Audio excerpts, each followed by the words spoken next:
ومن يتق الله يجعل له مخرجا ويرزقه من حيث لا يحتسب ومن يتوكل على الله فهو حسبه إن الله بالغ أمره قد جعل الله لكل شيء قدرا.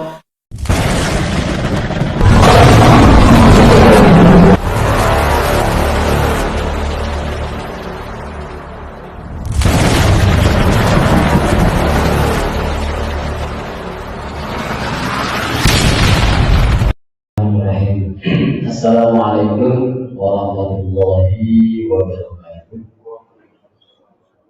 Alhamdulillah, syukurillah, wassalatu wassalamu ala rasulillah wa ala alihi wa sahbihi wa man wala. Asyhadu an la ilaha illallah wahdahu la syarika lah wa asyhadu anna Muhammadan abduhu wa rasuluhu la nabiyya ba'dah. Alhamdulillah, bersyukur kepada Allah Subhanahu wa taala bahwasanya pada hari ini hari Rabu tanggal 22 Oktober 2024 bertepatan dengan 29 Rabiul Akhir tahun 1447 Hijriah. Kita semua masih diberikan nikmat oleh Allah Subhanahu wa taala dengan begitu banyak nikmat yang kita dapatkan. Yang utama adalah nikmat iman dan Islam. Darinya nikmat-nikmat kita berkumpul, nikmat kita salat berjamaah, berzikir dan sebagainya masih Allah berikan kepada kita. Tentunya patut kita syukuri dengan banyak-banyak membaca hamdalah alhamdulillah. Salam semoga tetap terlibat curahkan pada diri kita Muhammad sallallahu alaihi wasallam. Insyaallah tema kajian pada siang hari ini akan disampaikan oleh Ustaz Asep Kurniawan dengan tema Islam adalah metode kehidupan yang unik. Uniknya seperti apa? Nanti tentunya akan kita dengarkan paparannya dari beliau. Tanpa berpanjang kami kepada Bapak Ustaz Asep Kurniawan kami persilakan. Assalamualaikum warahmatullahi wabarakatuh.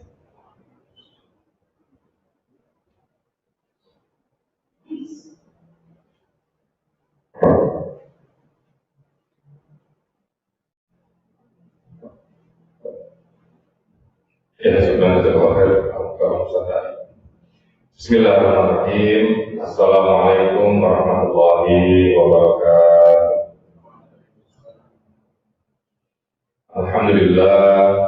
Alhamdulillahirabbil alamin. Alhamdulillahilladzi khalaqal mauta wal hayata liyabluwakum ayyukum ahsanu amala. وهو الذي أنزل السكينة في قلوب المؤمنين ليزدادوا إيمانا مع إيمانهم. أشهد أن لا إله إلا الله وحده لا شريك له وأشهد أن محمدا عبده ورسوله الذي لا نبي ولا رسول بعده.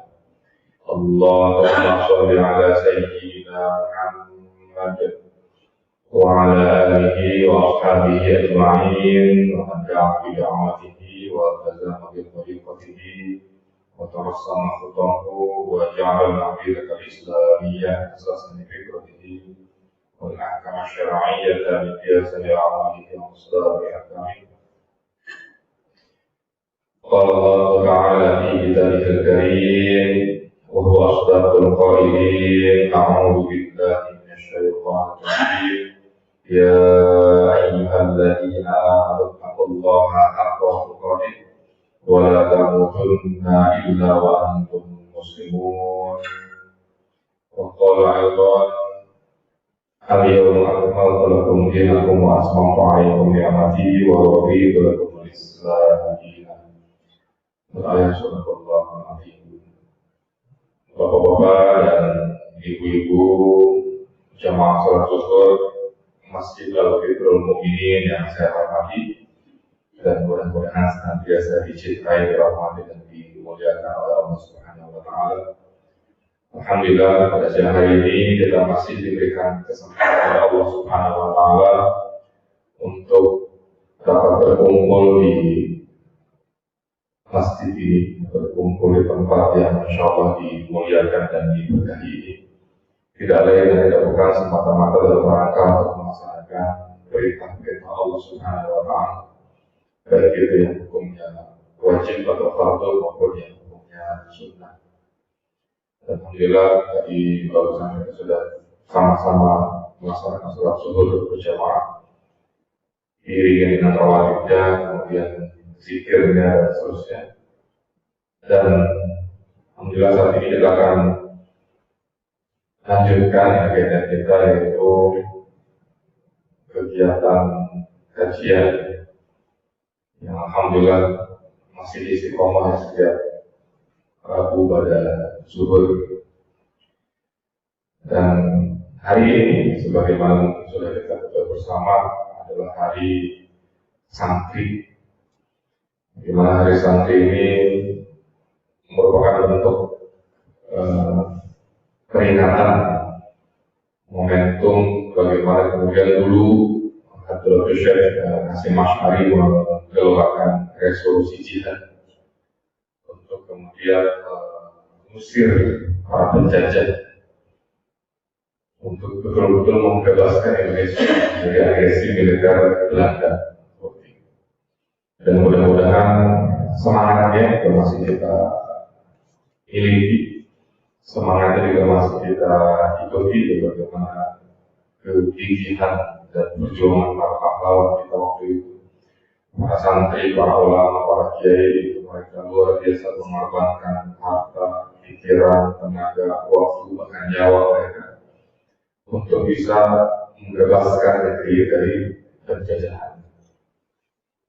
Dan sebetulnya Islam juga memiliki satu pandangan tersendiri terkait masalah kemerdekaan, sebagaimana satu perkataan yang disampaikan oleh seorang panglima perang, saya agak lupa ya, Usamuddin, kalau tidak salah. Jadi ketika beliau diutus oleh Rasulullah SAW untuk memimpin pasukan perang, itu satu pernyataan yang sangat populer dan monumental. Apa yang beliau katakan, "Jitukum liuharrirukum min ibadatil ibad ila ibadati rabbil ibad."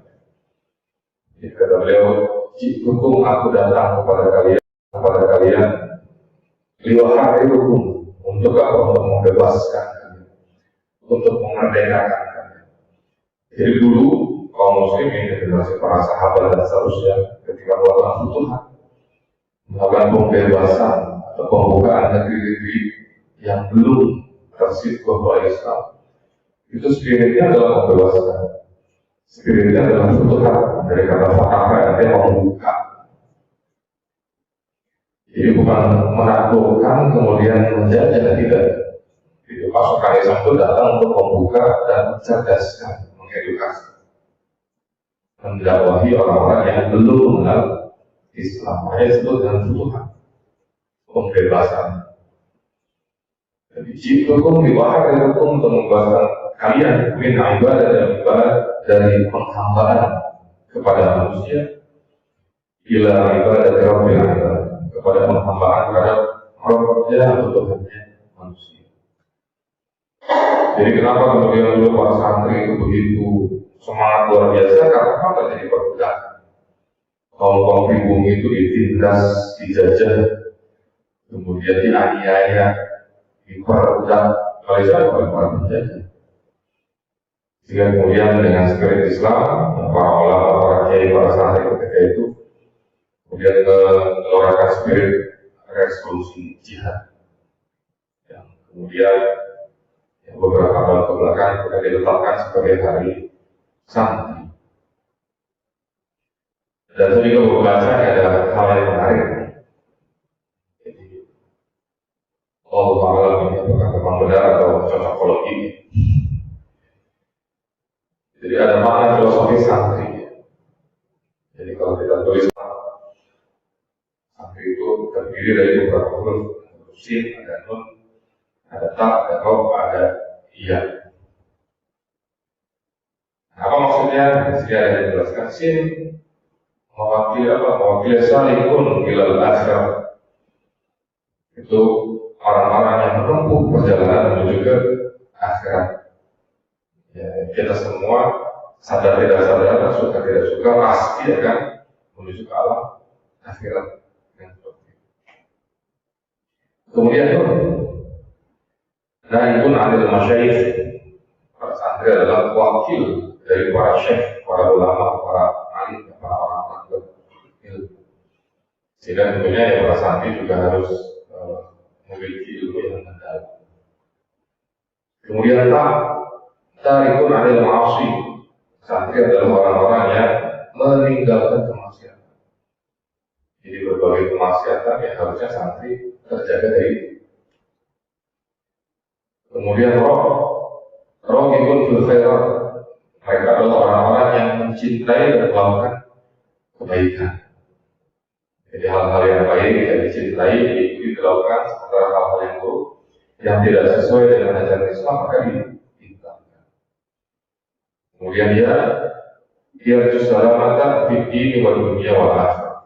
Para santri adalah orang-orang yang mengharapkan keselamatan dalam urusan agama, fid din wal dunya wal akhirah, dalam urusan agama, dalam urusan dunia dan dalam urusan akhirat.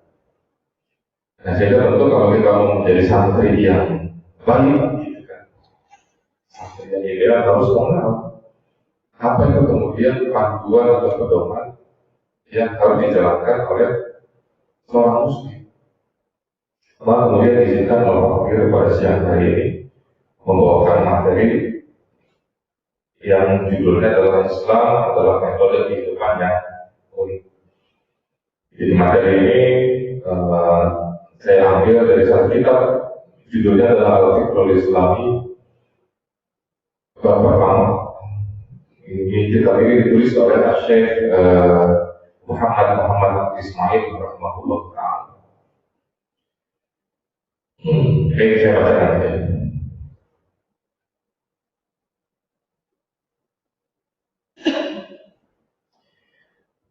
Qala al-mu'allif rahimahullah ta'ala wa nafa'ana bihi wa bi'ulumihi fid dharain.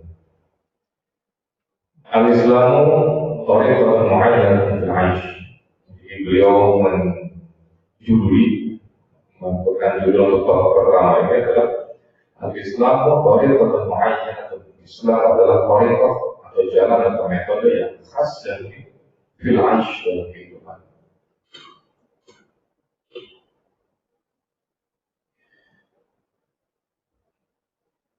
Kemudian al-Islamu hirazun khasun fil hayat. Kata beliau, Islam adalah model yang khusus yang unik dalam kehidupan. Jadi beliau memberikan gambaran kepada kita bahwa Islam itu adalah metode kehidupan. Unik artinya apa? Unik artinya berbeda dengan yang lain. Mutamayyizun an ghairihi kullu tamayyuz. Yang berbeda dari yang lainnya. Jadi ajaran Islam itu berbeda dengan ajaran yang lain.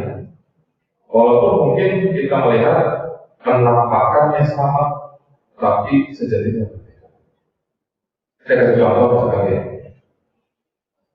sama-sama membantu orang lain, sama-sama memberikan bantuan, sumbangan, sedekah atau derma kepada yatim atau orang-orang jompo, atau orang-orang yang papa, gitu ya, orang tua. Dengan agama lain, antara Islam dengan agama yang lain, walaupun penampakannya sama, tapi sejatinya itu merupakan dua hal yang berbeda. Sama-sama kebaikan bisa jadi. Tapi dalam kacamata seorang muslim, ketika kita melakukan kebaikan, iman dan wahtisaban, dengan landasan keimanan kepada Allah Subhanahu wa Ta'ala dan hanya mengharap itu dari Allah Subhanahu wa Ta'ala, maka dalam kacamata Islam itu disebut dengan amal soleh. Nah, sehingga setiap kebaikan atau perbuatan yang baik yang kita lakukan itu harus kita niatkan lillahi ta'ala sehingga menjadi amal soleh. Apa bedanya kebaikan biasa dengan amal soleh? Kalau kebaikan biasa itu manfaatnya hanya dirasakan atau didapatkan di dunia. Itulah yang dilakukan oleh orang-orang kafir, orang-orang selain Islam. Mereka berbuat baik, tapi tidak boleh kemudian kita sebut mereka beramal soleh. Karena amal soleh itu adalah iman. Kayak dalam Al-Quran selalu jadi ma'amalu wa'amilu soleh, selalu bersanding itu antara iman dengan amal soleh. Disebut amal soleh ketika tidak banyak ada iman. Jadi kita pun seperti itu kalau melakukan kebaikan, ya tidak kita bukan karena yang lain. Karena kalau kita niatnya bukan karena keimanan, maka hanya dari kebaikan saja, tidak menjadi amal soleh, tidak berdampak pada keimanan. Berikutnya, wahwa yafridu ala muslimina aishan, dan dia atau Islam ini mewajibkan kepada kaum muslimin satu kehidupan bilautin sabilatin mu'ayyan, dengan corak atau warna yang tetap, bilautin sabilatin mu'ayyan, dengan corak yang tetap dan tetap. Jadi punya keunikan di situ, punya kekhususan berbeda dengan yang lain. La yatahawwalu la yataghayyan, dan dia tidak berubah dan juga tidak berganti. Jadi semenjak Islam diturunkan, itu dia tidak berubah dan tidak berganti, akan terus seperti orang misalkan dari zaman Rasulullah SAW sampai zaman manusia terakhir, soalnya seperti itu. Di awal dengan takbiratul ihram dan di akhir dengan sama. Tidak akan ada perubahan. Haji pun sama. Haji akan tetap ke Mekah. Tidak akan berubah. Lalu karena mahal dan pindah saja ke Monas saja. Bikin bangunan seperti Ka'bah misalkan di Monas atau di IKN. Tidak akan seperti itu. Wukuf jadi Arafah. Tidak akan berubah. Wukuf syari di mana di Indonesia, jangan di padang pasir, mana wukuf tadi di Indonesia di mana? Tidak akan berubah seperti itu. Yang berubah adalah fakta nanti yang berubah, sehingga nanti akan muncul hukum-hukum terkait dengan fakta-fakta yang baru. Makanya dalam Islam ada metode yang disebut dengan ijtihad. Upaya yang dilakukan oleh para ulama secara bersungguh-sungguh untuk apa? Untuk mencari hukum atas satu fakta atau satu fenomena yang baru yang terjadi saat ini yang tidak terjadi pada masa Rasulullah SAW. Contoh,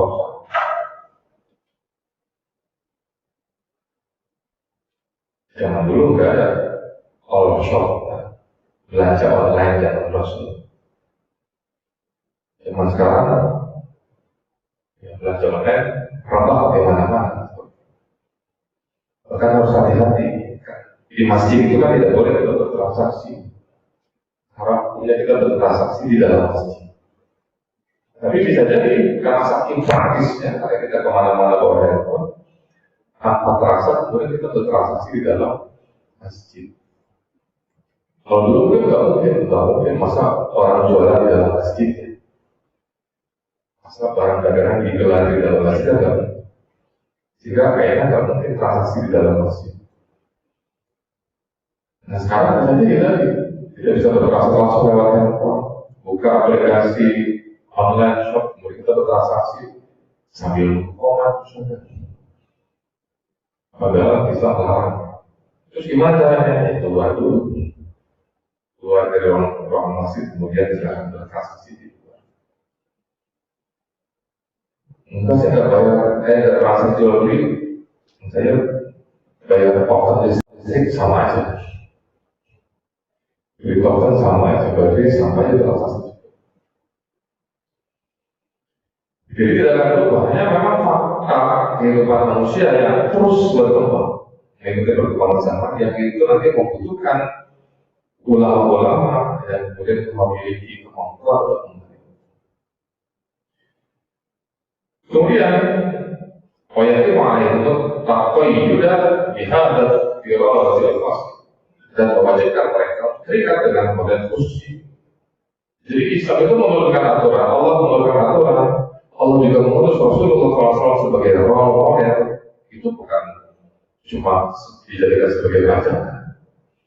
Allah menurunkan Al-Quran bukan cuma dijadikan sebagai buku yang menggerakkan,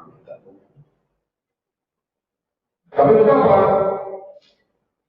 Untuk kita jalankan yang dimulai untuk tayyib dan mewajibkan mereka itu maksudnya siapa ya, orang-orang yang memeluk Islam. Tayyib itu terikat bihal dan erotil khas dengan model yang khusus. Bagaimana konsep terikatannya? Tayyib dan yaj'aluhum, yang ikatan itu kemudian mengikat mereka dan menjadikan mereka apa? La yatma'innuna fikriyah wa nafsiyah, yang membuat mereka tidak tentram secara pemikiran dan secara nafsiyah atau kejiwaan illa bihadza tawa'il mu'ayyan, kecuali dalam atau ketika mereka mengikuti hadza tawa'il mu'ayyan dalam arsh, mengikuti metode kehidupan ini dalam kehidupan mereka, atau kasarnya sederhananya menjalankan Islam dalam kehidupan saya. Jadi kalau keimanan kita kepada Allah Subhanahu wa Ta'ala masih aktif, maka ketika melihat kemaksiatan itu kita gelisah. Ketika kita melihat aturan Allah tidak diterapkan dalam kehidupan sehari-hari, maka kita gelisah. Kalau keimanan kita kepada Allah Subhanahu wa Ta'ala masih aktif. Kalau sudah mati ya Allah. Wala yashuruna bi sa'adati illa fihi, dan mereka tidak akan merasakan kebahagiaan kecuali mereka berada di dalam, kecuali mereka berada dalam Islam, berada di dalam naungan Islam. Kehidupan mereka diatur oleh aturan Islam. Lalu kemudian mereka akan merasakan ketenangan dan kebahagiaan. Jadi aneh kalau misalkan ada seorang muslim yang kemudian dia merasa tenang, dia merasa nyaman, dia merasa tentram, dia merasa bahagia ketika kehidupan sehari-harinya tidak diatur oleh aturan Islam. Maka muncul pertanyaan besar, ada apa dengan keimanan orang tersebut?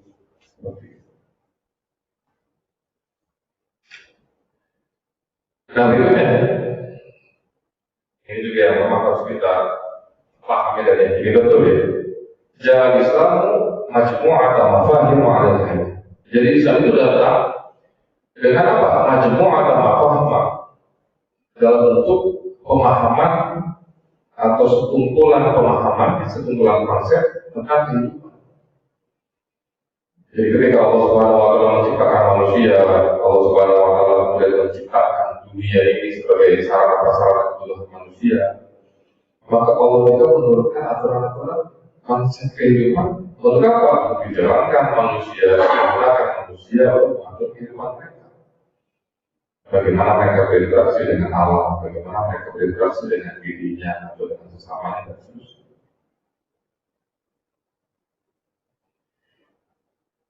Tusyakil wijhatan dari muayyanatin, yang kemudian pemahaman tersebut membentuk sudut pandang. Sehingga seorang muslim itu ketika memandang sesuatu, dia punya sudut pandang yang khas.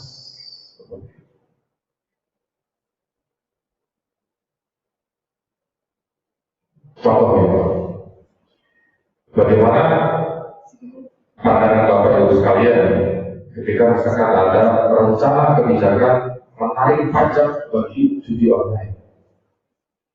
Setuju atau tidak? Judi online ini mau dipajakin? Setuju atau?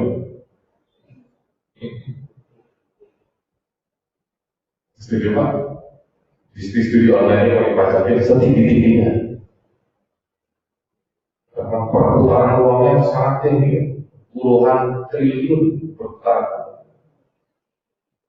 Nah, kalau dipajakin setuju nggak? Kenapa nggak setuju?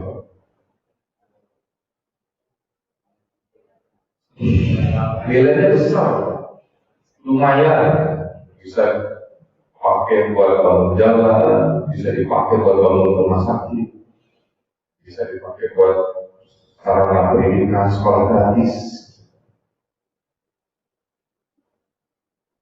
Gimana? Setuju? Masih nggak setuju? Setinggi-tingginya banyak.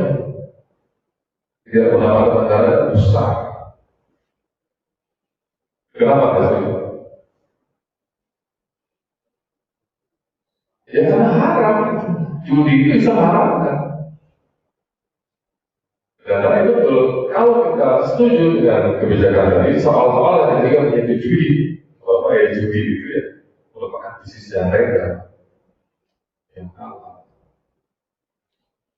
Nah, sehingga tadi kita sebagai seorang muslim tidak boleh kemudian menjadikan asas manfaat sebagai dasar pemikiran atau dasar pengambilan keputusan. Yang mungkin bermanfaat, lumayan, itu tidak bisa. Tapi kita harus kembalikan kepada Islam. Apa hukumnya dalam Islam? Halal atau haram? Halal ambil, haram tinggal.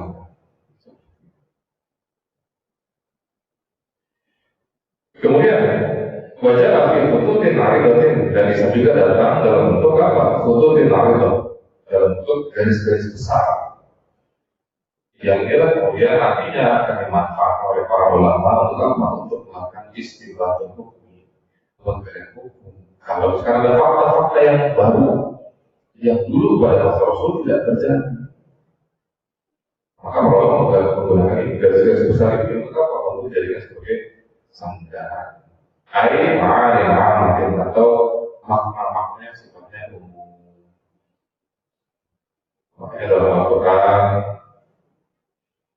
itu kan ada ayat-ayat yang sifatnya muhkamah, ada ayat yang sifatnya mutasyabihat. Muhkamah itu dia sudah spesifik. Kalau mutasyabihat dia masih memungkinkan atau masih mungkin terbuka perbedaan. Nanti Al-Mukarram tadi bisa menjelaskan dengan lebih detail. Tu'aliju jami'a masyarakat insani adalah kayak yang menangani atau yang menjadi solusi, yaitu tu'aliju jami'a masyarakat insan yang akan menjadi solusi atau menangani apa itu? Keseluruhan atau semua masalah yang dihadapi oleh manusia dalam kehidupan mereka. Islam itu minta berfirman yang kemudian dari sana atau dari ilmu tadi diistimbat atau dikaji. Ailaja kulli musykilatin ta'dhul insan. Dikali apa? Solusi pemecahan masalah atas setiap problematika yang dihadapi oleh manusia. Masalah-masalah baru yang dihadapi oleh manusia. Dulu para sahabat itu kalau menghadapi masalah gampang, datang aja ke Rasul. Tanya ya Rasulullah, bla bla bla bla bla, atau kata Rasul ini hukumnya selesai, pulang lagi. Sekarang kemana kita mengadu? Ya nggak bisa. Datang kepada Rasulullah nggak bisa. Kita mengadunya kepada ulama, kan? Kepada para kiai, kepada para ulama, para syekh, untuk bertanya. Fasal li ahli dzikri, kan perintahnya seperti itu. Maka bertanya kepada ahli dzikri, orang yang berpengetahuan, untuk datang jika kalian tidak mengetahui. Kemudian wajah itu dzalika mustanidan ila qaidatin dzikriyah. Wajah dan menjadikan itu dzalika semua itu mustanidan bersandar kepada landasan pemikiran. Apa pemikirannya? Pemikiran Islam itu. Tajadadu kataha kulla afkari al-hayah. Yang kemudian pemikiran tersebut mengumpulkan karena di bawahnya kulla afkari al-hayah, seluruh pemikiran-pemikiran tentang kehidupan. Jadi ada pemikiran pokoknya yang kemudian di bawah itu akan muncul pemikiran-pemikiran yang lain. Tentang apa? Tentang kehidupan.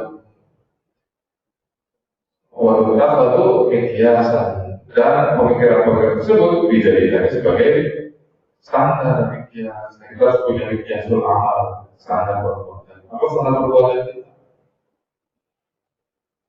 Ada kaidah yang mengatakan al-aslu fil af'al taqayyud bi hukum syar'i. Hukum asal perbuatan dalam terikat dengan hukum syar'i. Kita mengenal Islam ada ahkamul khamsah atau hukum yang 5. Ada wajib, sunnah, atau mandub, atau nafilah, kemudian ada mubah, ada makruh, dan ada haram. Jadi setiap perbuatan itu pasti ada hukumnya. Yang mana hukumnya? Ya salah satu di antara yang kelima tadi.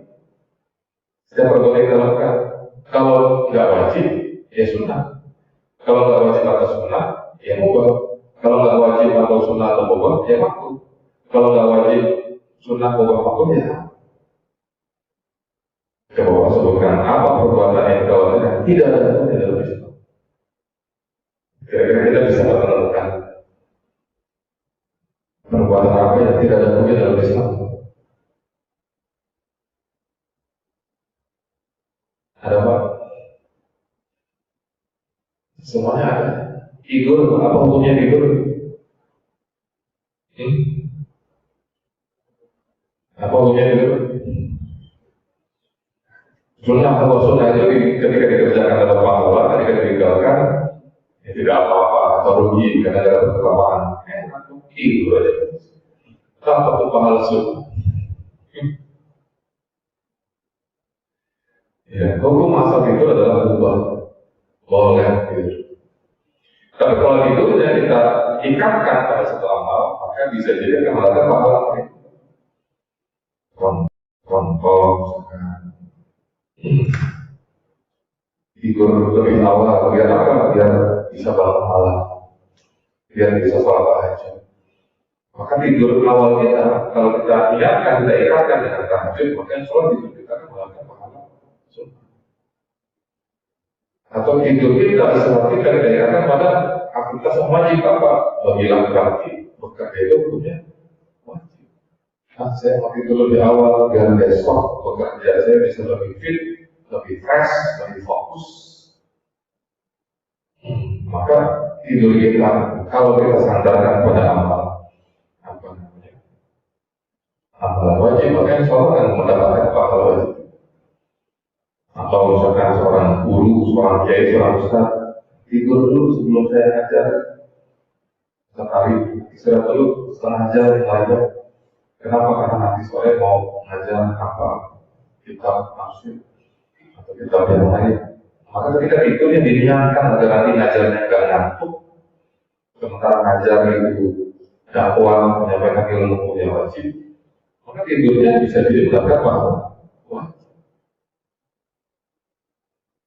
enak ya Pak. Ini tadi kalau kita niatnya benar dan memakannya dengan ilmu, maka kalau kebaikan-kebaikannya. Jadi semua ada hukumnya, termasuk hukum benda. Al-aslu fil asya al-ibarah ma'alam yarid dari tahrim.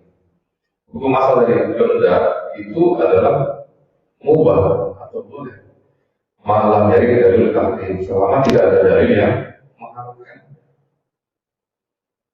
Jadi kalau kita menemukan apa namanya satu benda baru, kita paling itu di benda.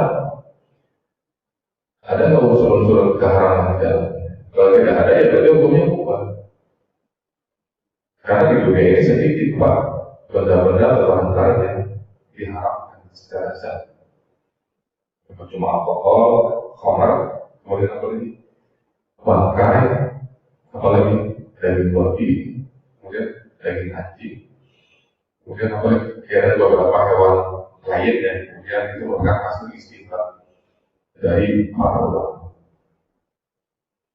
Jadi lebih banyak yang halal. Cuma masalahnya ketika kita menghadapi proses food, makanan-makanan yang proses, nah, kita harus teliti lagi ketika proses pembuatannya apakah tercampurkan dengan unsur-unsur yang haram tadi. Roti, oh ini lihat minyaknya minyak apa, minuman atau makanan ini kemasannya pakai gel apa. Karena dikhawatirkan bahan dasar pembuatan itu tercampur unsur-unsur yang negatif. Maaf yang haram. Jadi semua ada hukumnya. Kemudian apa? Benar ada ini perlu fikir fa'in yang dibangun di atasnya setiap pemikiran cabang.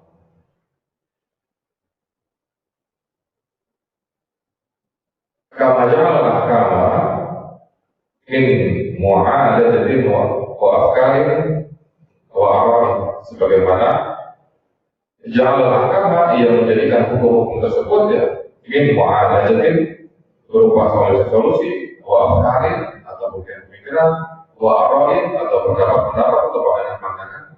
Maka jangan heran kalau dalam Islam itu ada banyak pendapat, ada beragam pandangan yang kemudian kita kenal dengan istilah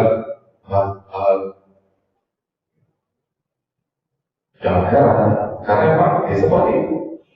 Berangkat dari dalil-dalil yang umum, kemudian para ulama menggali. Nah, penggalian para ulama kan tergantung juga kapasitas mereka, pengetahuan mereka, pengalaman mereka, dan seterusnya. Dibantu juga oleh lingkungan tempat mereka dibesarkan. Yang penting kan Pak, yang penting semuanya kembali kepada dalil Islam. Apa cirinya? Membaca pakai ma'anil akidah yang terpaksa dari akidah. Jadi kembali kepada akidah Islam, kepada iman kepada Allah, iman kepada Rasulullah, iman kepada Al-Quran. Kenapa makan ini? Karena Al-Quran memerintahkan. Kenapa makan ini? Karena Rasul mencontohkan. Kenapa meninggalkan ini? Karena Rasul melarang. Itu kan bentuk manifestasi akidah atau praktek akidah.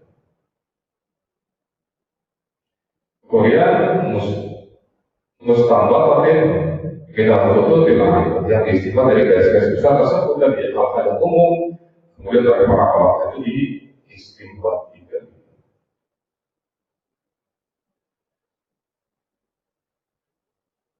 Nah berikutnya, wafai yang disuruh kaku fil hayati bi afkarin mu'ayyanatin. Dan hal tersebut itu kemudian mengikat perilakunya dalam kehidupan. Biarkan mu'ayyatin dengan pemikiran tertentu, walau yuqayyidul insan dan tidak mengekang manusia, balaqau bahkan membebaskan. Jadi kita diberikan kebebasan apa saja itu. Sama Allah kita bebas melakukan apapun. Cuma Allah kasih peringatan. Kalau kita mau taat, Allah kasih ganjaran surga.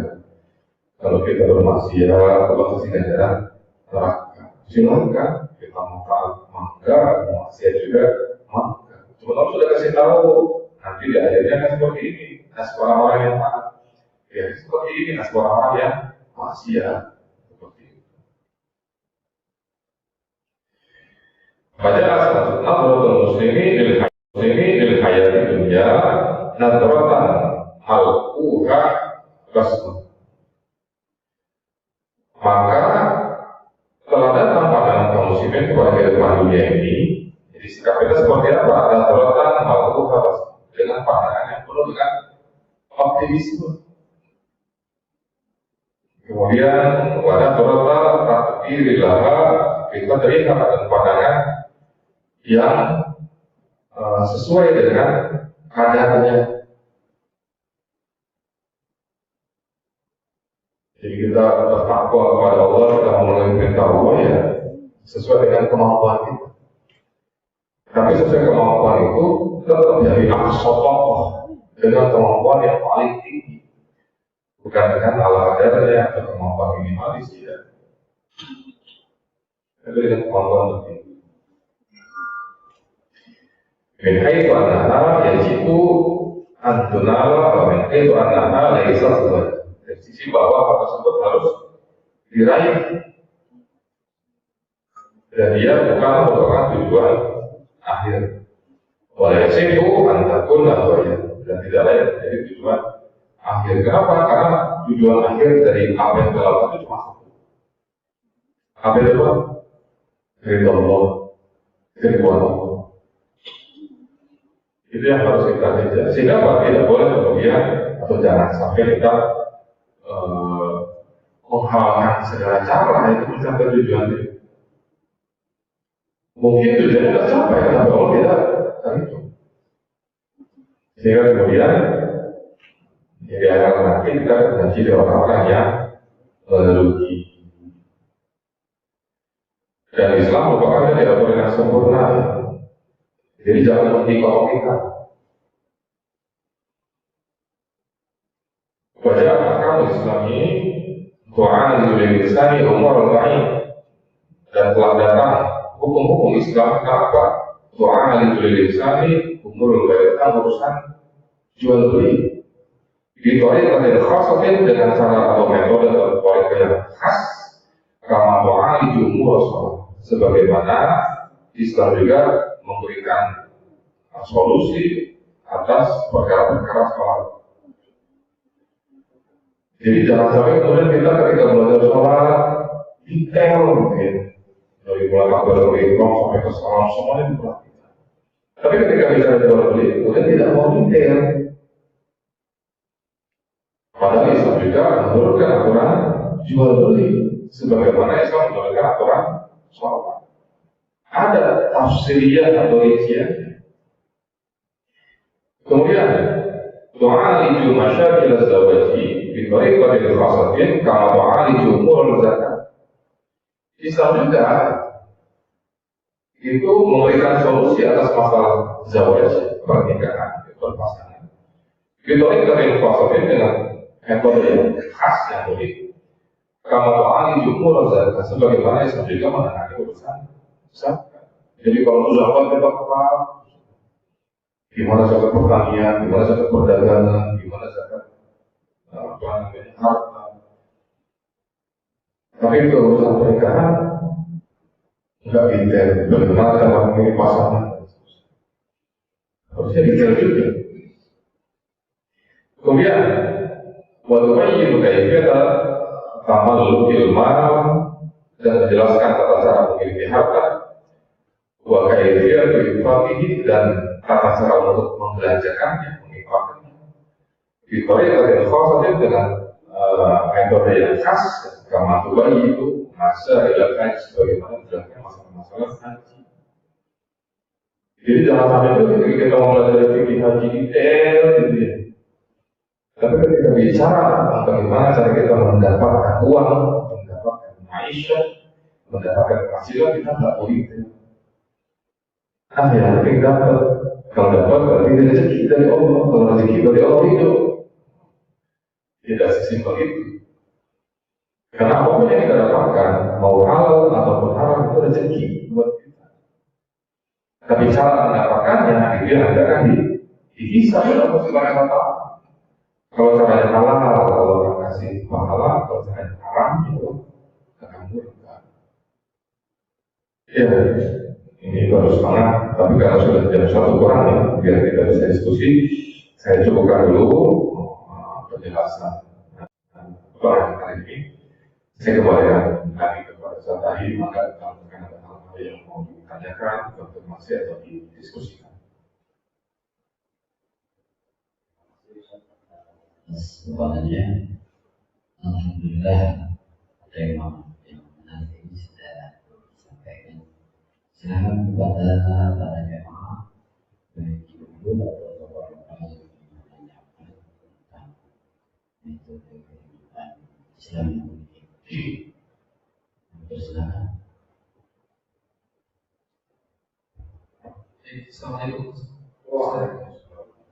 Yang ingin saya tanyakan adalah Islam ini kan sebagai wujud kehidupan ya, baik bagi dunia di timur maupun barat ya, misalnya dalam konteksnya negara ya. Islam datang ke Indonesia misalkan sebagai petunjuk bagi kita, tapi kita sebagai negara yang penduduknya dengan populasi Islam yang terbesar di dunia, tapi banyak sekali orang yang di Indonesia ini menurut saya ya masih mungkin Islamnya itu hanya sebagai Islam KTP lah ya. Kalau menurut survei juga yang saya lihat bahkan yang sholat hanya berapa persen ya? 38%. Iya, itu kecil banget. Kemudian kaitannya dengan kehidupan kita, apakah kemiskinan, kemudian masalah di negara Indonesia terutama yang ya beberapa tahun ini ya itu banyak sekali. Apakah karena kita belum menerapkan Islam dengan benar? Kemudian di negara lain pun misalkan ya di Bangladesh yang populasi Islam itu besar. Apakah karena kita memang belum menerapkan Islam secara kafah? Kemudian kalau kita bandingkan dengan negara Barat yang lebih maju gitu, mereka mah populasi Islamnya juga sedikit. Itu apakah hanya sebagai ujian bagi mereka, bagi kita, dan kita tetap sudah menerapkan Islam gitu, atau karena kita belum menerapkan Islam jadi kita jadi begini? Ini tuh pertanyaan. Kemudian ngerti ya sudah. Ya.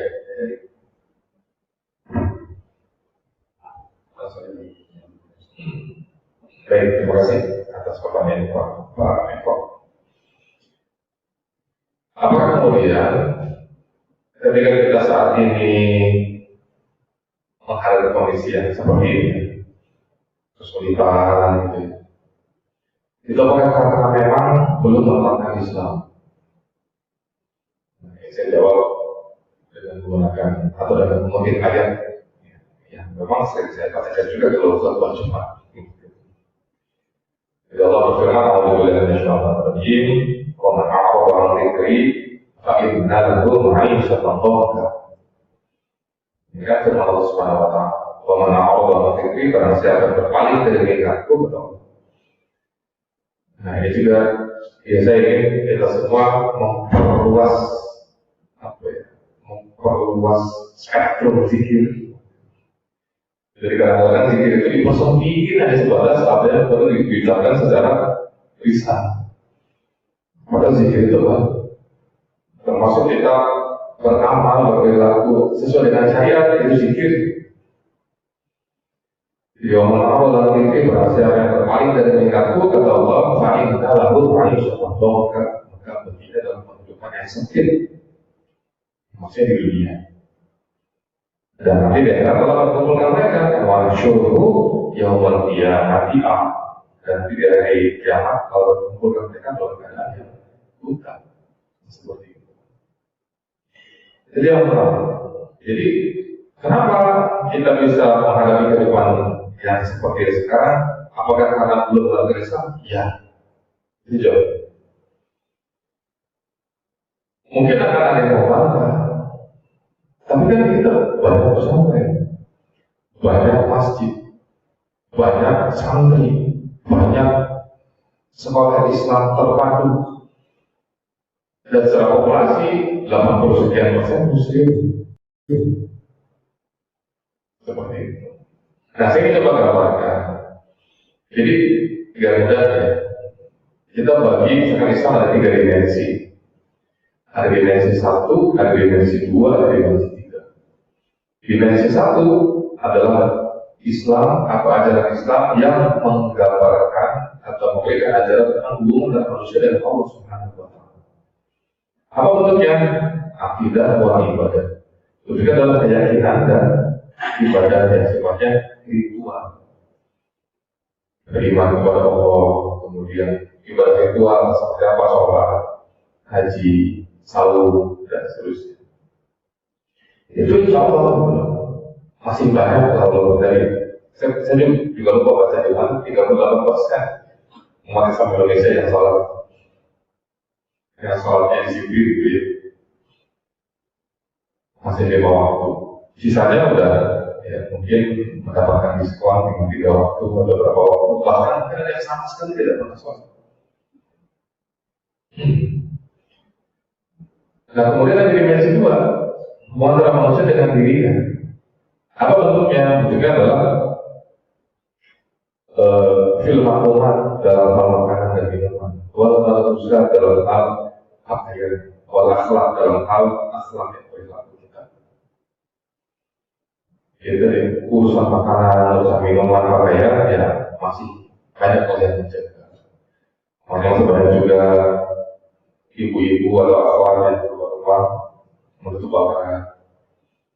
Ya walaupun belum menggunakan sudah boleh tutup aurat. Laki-laki juga sama, tidak keluar rumah menutup aurat. Walaupun hanya juga masih yang belum menutup aurat. Kemudian dimensi ketiga, ini bicara apa? Bicara hubungan antara manusia dengan sesamanya. Dalam apa? Dalam muamalah, tentang transaksi, dalam hukuman, tentang sistem sanksi, dalam apa lagi dalam hal siasat tentang politik, dalam apa lagi dalam hal tarbiyah, pendidikan dan terusnya. Nah dimensi ketiga ini ya, banyak yang tidak dijalankan. Inilah yang kemudian dimensi ketiga itu yang kemudian membuat manusia terpuruk karena meninggalkan ajaran Islam. Kenapa? Karena pada dimensi ketiga, ajaran Islam di dimensi ketiga ini tidak ada yang menjalankan. Kalau hanya menjalankan, tadi sifatnya personal saja, fardiyah saja, atau komunitas saja. Bikin pesantren yang sesuai dengan syariat, bikin perumahan yang nyuruhkan seperti itu. Tapi hanya di depan situ saja. Di pesantren itu, di perumahan itu, di komplek itu, begitu keluar dari lingkungannya, berhadapan lagi dengan kehidupan yang sesuai Islami, yang tidak Islam. Nah, tadi kalau kita menggunakan indikator ekonomi, kok ibarat maju? Padahal mereka bukan negeri Muslim, mayoritas penduduknya juga orang kafir, tapi mereka bisa maju apa? Sementara di Indonesia yang mayoritas Muslim atau di negeri Muslim lainnya itu tidak maju. Karena apa? Karena memang kalau kita bicara sistem kehidupan yang berjalan sekarang adalah sistem kehidupan kapitalisme. Dan orang-orang barat atau negara barat itu mereka berperan sebagai negara kapitalis subjek. Sementara negeri kaum muslimin, khususnya Indonesia, ini hanya sebatas negara kapitalis objek.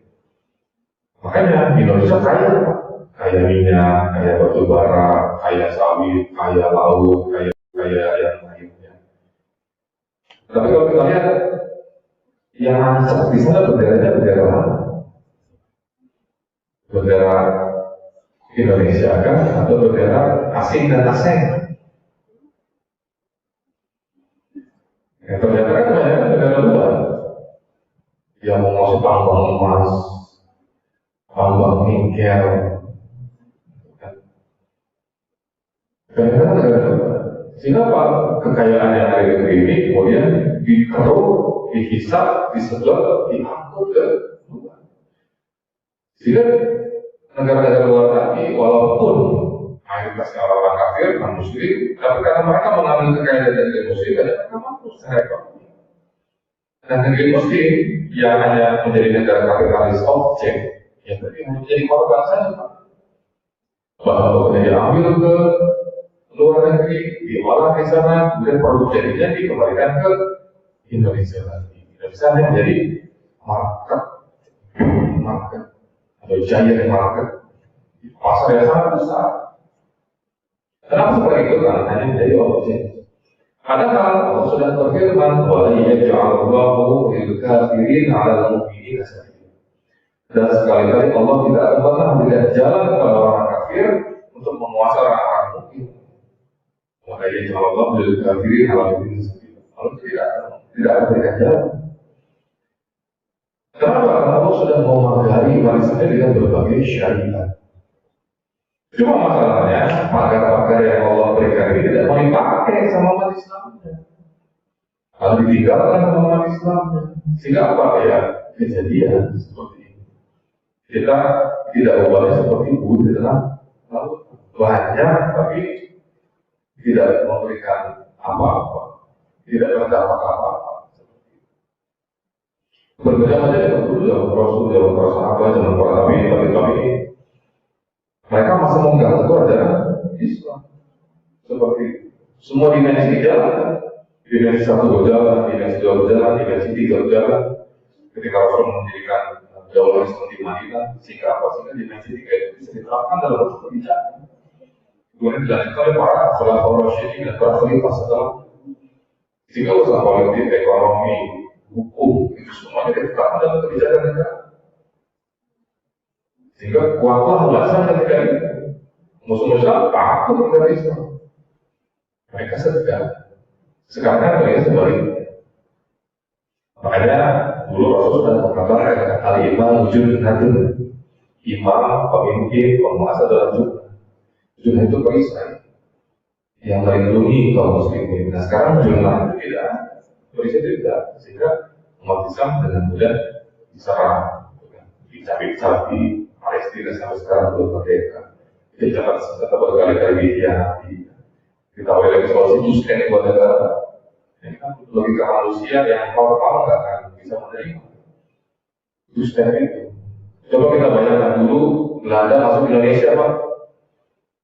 Terus kata pengadilan internasional semuanya begitu aja. Dan Indonesia mah Jawa aja. Sumatera, Kalimantan, sama Belanda. Sulawesi, Papua, sama Jepang.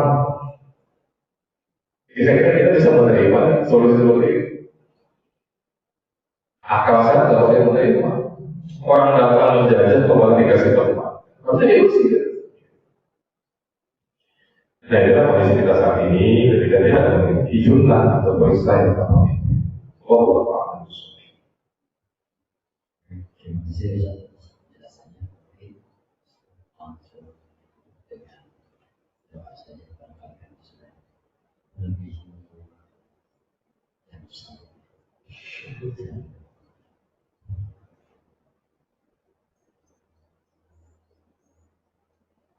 Sudah cukup. Mudah-mudahan tidak cukup ya, tapi kita lanjutkan lagi dalam kesempatan ini.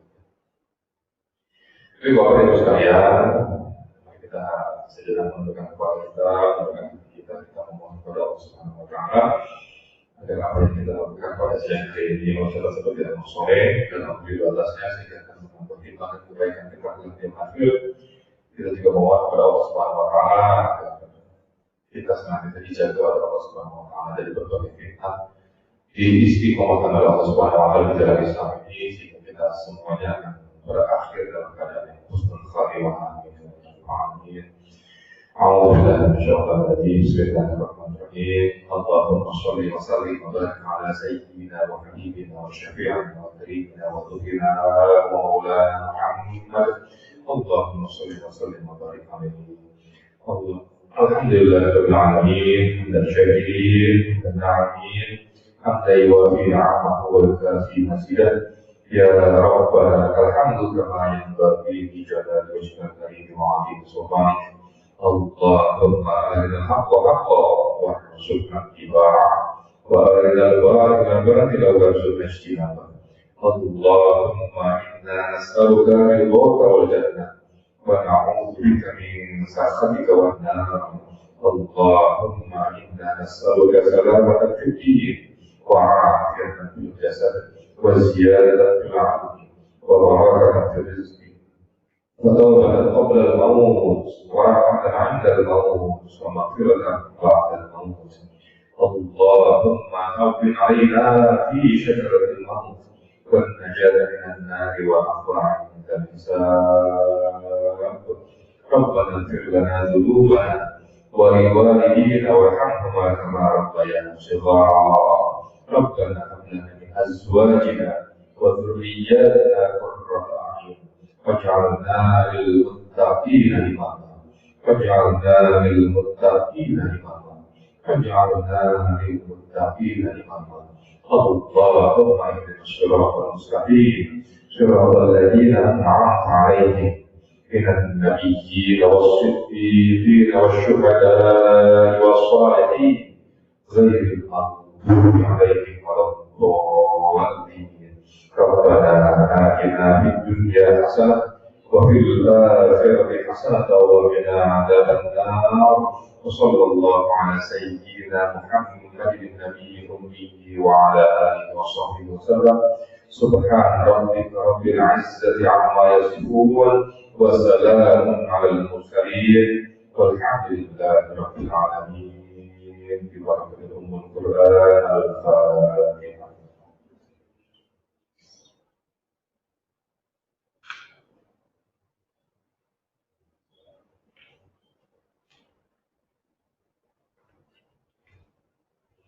Terima kasih. Billahi taufiq wal hidayah. Wa na'afu minkum. Wassalamualaikum warahmatullahi wabarakatuh. Waalaikumsalam warahmatullahi wabarakatuh. Terima kasih Ustaz atas penjelasannya. Ini kita tutup kajian kita dengan bacaan bermajlis. Alhamdulillah. Asyhadu an la ilaha illallah. Astaghfirullah wa atubu ilaih. Wassalamualaikum warahmatullahi wabarakatuh.